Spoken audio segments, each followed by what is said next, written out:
At a young age, I was given the rare opportunity to travel overseas and live among a different culture. My dad was hired in June of 1975 to work for Aramco, an Arabian-American oil company. We arrived in Saudi Arabia at Dhahran International Airport on October 11, 1975. We were greeted by my aunt and uncle, who had already been living there for the last year. Upon arriving at our temporary housing, my aunt surprised my sister and I with a cake, gifts, and toys to welcome us to our new home. After 3 months in our temporary house, we moved to the main camp of Dhahran. This is the main gate that everyone had to pass through before entering or leaving the Aramco camp. Our family soon began enjoying living in the Dhahran camp. We quickly became a part of the neighborhood and community. We lived in what was known as the Dhahran Hills.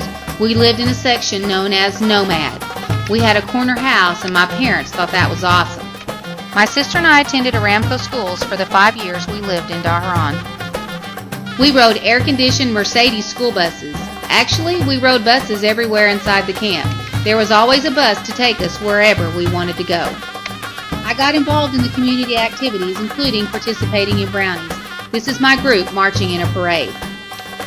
Later, I became a Girl Scout. We went on campouts in the desert. We had to be careful of scorpions on these campouts. Once I got into middle school, I discovered softball. I developed a love of the sport and played for many years. I was a part of the Bruin softball team. We won second place that season. I was chosen to play on the All-Star team, which was a mixture of the 2 teams from Dhahran. We played other teams from several Aramco camps.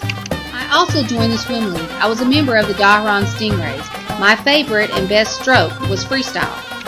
The golf courses in Dhahran were unique in that they had blacktops instead of greens. We found this quite humorous. My family spent many weekends at the beach. We would enjoy the day playing in the water and sand. This is a beach called Half Moon Bay. It was a secluded beach just for Aramco employees. The clear beach water was beautiful, but the ever-plentiful jellyfish would get you if you were not paying attention and let them get too close. When traveling outside of the camp, we often saw the locals riding and walking with their camels. There were camels all along the roadside everywhere we went. They traveled in herds and often stopped traffic for miles while they crossed the roads. In Saudi Arabia, even Santa Claus came on a camel. One of the most fascinating sights of Saudi Arabia were the sand dunes. Oftentimes we would get cardboard boxes and ride down the sand dunes. The taller the dune, the better the ride. We also hunted for sand roses out in the desert. They were very beautiful and we had quite a collection.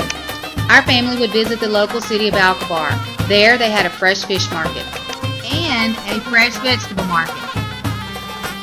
Gold and jewelry stores lined the streets. Gold was less expensive there than in the States.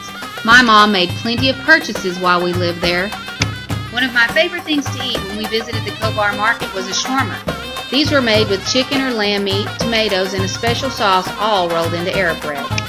Life in Saudi Arabia was memorable. I developed lasting friendships and a great love of travel. Our family often relives and cherishes the wonderful times we experienced in Dhahran.